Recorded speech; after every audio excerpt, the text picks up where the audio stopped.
श्री स्वामी समर्थ सगळ्यांना. अधिक महिना आलेला आहे आणि अधिक महिन्यामध्ये अधिक महिना पूर्ण होण्याआधी हा व्हिडिओ नक्की बघा, कारण की तुम्ही जर अधिक आपल्या लेकीचं आणि जावयाचं आपल्याला कौतुक आणि लेक जावायला धोंडे खायला बोलवायचं असेल तर नक्की हा व्हिडिओ पूर्णपणे बघा, कारण की हा व्हिडिओ तुमच्यासाठीच आहे.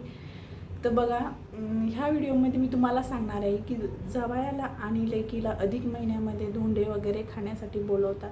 तर अधिक महिन्यामध्ये आपल्याला ते कशा पद्धतीने आपल्याला त्यांना वाण द्यायचं आहे, कुठलं वाण द्यायचं आहे आणि कशा पद्धतीने आपल्याला त्यांचे कृतज्ञता करायची आहे, त्यांचे कौतुक करायचे आहे. आजकाल तर खूप छान करताय बघा, रांगोळी वगैरे काढणं खूप छान थाटामाटात. जेव्हा पहिला ज्या मुलींचा पहिला धोंडा असतो त्यांचं खूप छान केलं जातं बघा. आज म्हणजे खूप छान म्हणजे कसं काय म्हणतात त्याला, खूप छान पद्धतीने सेलिब्रेशन केलं जातं अधिक महिन्याचं. तर चला, मी योग्य पद्धत तुम्हाला सांगते की कशा पद्धतीने तुम्ही जावयाला आणि लेकीला वाण द्यायला हवं. तर बघा, सगळ्यांचं स्वागत आहे तुमचं आशूज लाईफस्टाईल या यूट्यूब चॅनलमध्ये. तर बघा, काय करायचं आहे, आपण जेव्हा लेक आणि जावयाला बोलवतो त्यांच्या घरच्यांनाही बाकीच्या मंडळींना बोलवत असतो, कारण की ज्यांना लेक जावाई नाही त्यांनी ते त्यांच्या समजा बहिणीला वगैरे त्यांनासुद्धा बोलू शकता धोंडे खायला ज्यांना, किंवा मग समजा मुलगी वगैरे नाही तर ते पुतणीला वगैरे त्यांनाही बोलू शकता, बहिणीला वगैरे त्यांनाही बोलू शकता. अशा पद्धतीने तुम्ही हा अधिक महिना सेलिब्रेट करू शकता. तर बघा, काय करायचं आहे, आता सर्वात आधी तर हे सांगेल की वाण देणे, दान धर्म, अधिक महिना हा खूप पुण्याचा मानला जातो. वाण देणे आपल्या यथाशक्तीने द्यायचं आहे, आपल्याकडून जेवढं आहे तशा पद्धतीने द्यायचं आहे. ऋण काढून सण करायचा नाही, अशा पद्धतीने. म्हणजेच ऋण काढून सण करणे याला म्हणजे जेवढी आपली यथाशक्ती आहे त्याच पद्धतीने करायचं आहे. जास्त आपल्याला याच्यात जायचं नाही आहे की जेणेकरून आपल्याला त्या गोष्टीचा त्रास होईल. तर बघा, आजकाल खूप जण खूप जावाईला काही जण खूप समजदार झालेले आहे बघा. तर म्हणजे काही जण म्हणण्यापेक्षा मोस्ट ऑफ सगळेच जण आहे. तर बघा, काय करायचं आहे, तुमच्या यथाशक्तीने तुम्हाला अधिक वाण द्यायचं आहे. तर अधिक वाण कशा पद्धतीने द्यायचं बघा, लेक जावायला घरी बोलवायचं आहे. छान पैकी त्यांचे पाय वगैरे धुवायचे आहे व्यवस्थित, त्यांना पाट वगैरे टाकायचं, रांगोळी वगैरे काढायची आहे. आणि काय करायचं आहे, तुम्हाला अपूपदान करायचं आहे. जे तुम्ही सोने चांदी याच्यापेक्षाही खूप मौल्यवान वस्तू आहे ती म्हणजे अपूपदान म्हणजेच काय बघा, अपूपदान म्हणजे जे जाळीदार पदार्थ असतात की जे गूळ तांदूळ वगैरे यापासून बनलेले आहे, अशा पदार्थाला तुम्ही अपूपदान म्हणतात. अपूपदान म्हणजेच काय, म्हणजे बघा, तुम्ही ज्यांचा कोणाचा पहिला धोंडा असेल त्यांनी नक्की अनारसे द्या. ज्यांचा पहिला वगैरे असेल त्यांचा, तर त्यांनी पहिल्या धोंड्याला अनारसेच द्यायला हवे.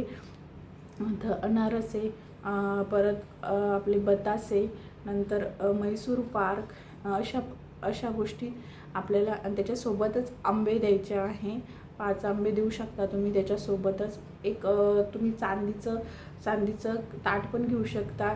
यथाशक्ती बोललेली आहे मी, यथाशक्ती हा शब्द लक्षात ठेवायचा आहे, कारण की आपल्याकडून जसं घडेल तसं. तुम्ही चांदीचं नसेल तर तुम्ही तांब्याचं घेऊ शकता, छोटं, जास्त मोठं न घेण्याऐवजी छोटं घेऊ शकता.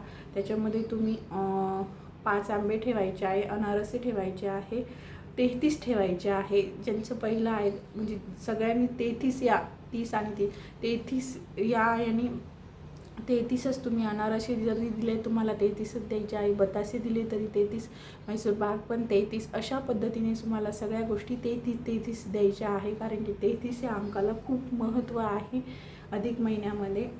तर बघा, 33 द्यायचं आहे. कुठलेही तुम्ही एक तर बताशे देऊ शकता, किंवा अनारसे देऊ शकता, किंवा मैसूर पाक, आणि तुमची इच्छा असेल तर तुम्ही तिन्ही देऊ शकता. त्या ताटामध्ये तुम्हाला एक निरंजनी ठेवायची आहे. तुम्ही चांदीची ठेवू शकता किंवा मग तांब्याची ठेवू शकता. आणि ते जे वाण आहे ते आपल्याला झाकून द्यायचं आहे, कारण की आपण कुठलंही वाण देताना झाकून देत असतो. म्हणून ते लेकीला आणि जावयाला देताना झाकून वाण द्यायचं असतं. नंतर ती आपली जी निरंजनी असते ती काढायची, ती लावायची आणि त्यांना हळदी कुंकू वगैरे देऊन, त्यांचे पाय वगैरे देऊन हळदी कुंकू वगैरे देऊन नंतर त्यांना ते ताट द्यायचं आहे, जे आपण त्याच्यामध्ये अनारसे बताशे वगैरे ठेवलेले आहे ते आंबे वगैरे. नंतर त्यांना जे आपण कपडे वगैरे घेतलेली असते, जी तयारी केलेली असते ती द्यायची आहे. आणि नंतर आपल्या लेकीलाही तशाच पद्धतीने करायचं आहे. तिची साडी वगैरे काय जे असेल ते आणि ते द्यायचं आहे, दोघांनाही द्यायचं आहे. आणि बघा अशा पद्धतीने तुम्हाला द्यायचं आहे. आणि नंतर बाकीच्याही मंडळींची तुम्ही जर तयारी केलेली असली तर त्यांनाही तुम्ही देऊ शकता. नंतर जेवण वगैरे करायचं अशा पद्धतीने सिंपल साध्या पद्धतीने तुम्ही करू शकता. जास्त ज्यांची इच्छा असेल त्यांनी खूप थाटामाटातही करू शकता, पण सोन्याहूनही खूप मौल्यवान वस्तू या आहे. तुम्ही अधिक महिन्यामध्ये तुमच्याकडून सोने चांदी नाही जरी झालं तर तुम्ही तांब्याच्या 5 वस्तू कुठल्याही छोट्या असू द्या, निरंजनी असू द्या किंवा छोट्या तांब्या वगैरे, प्लेट्स वगैरे असतात प्रसादाच्या वगैरे, छोट्या ताट तांब्याचं, अशा 5 वस्तू तुम्ही देऊ शकता जावयाला, लेकीला. बाकीच्या मंडळीला नंतर जेवण वगैरे करायचं आहे. अशा पद्धतीने तुम्हाला हा महिना सेलिब्रेट करायचा आहे. सोन्याहूनही खूप मौल्यवान या ज्या वस्तू मी तुम्हाला सांगितलेल्या आहे, ह्या खूप सोन्यापेक्षाही अधिक वस्तू देताना वस्तू कशी आहे यापेक्षाही त्या वस्तूचं काय महत्त्व आहे, त्या वस्तूपासून आपल्याला काय मिळणार आहे हे फार महत्त्वाचं असतं. त्याच्यामुळे तुम्हाला त्या वस्तू द्यायच्या आहे. सोन्याहूनही खूप मौल्यवान ज्यांच्याकडे असेल ते नक्की देऊ शकता, कारण की सोनं खूप महागाई खूप झालेली आहे, खूप प्रचंड महागाई झालेली आहे. तर तुम्ही तेही देऊ शकता. तुमची इच्छा असेल तर नक्की द्या. ज्यांच्याकडे असेल त्यांनी नक्की द्या, ज्यांच्याकडे नसेल त्यांनी मी सांगितल्या पद्धतीनेही तुम्ही साध्या सिंपल पद्धतीनेही करू शकता. अपूपदान सांगितलेलं आहे कसं करायचं आहे. बघा काही क्वेश्चन असेल तर नक्की विचारा. तर तुम्ही कुठलाही शुभ दिवस बघून त्या दिवशी तुम्ही आपल्याला एक जावयाला बोलू शकता आणि हे दान करू शकता. म्हणजे अधिक महिन्यामध्ये अशा पद्धतीने तुम्हाला करायचं आहे. चला, व्हिडिओ आवडल्यास चॅनलला लाईक, शेअर, सबस्क्राईब नक्की करा. भेटूया अशाच एका नवीन व्हिडिओमध्ये. तोपर्यंत सगळ्यांना श्री स्वामी समर्थ.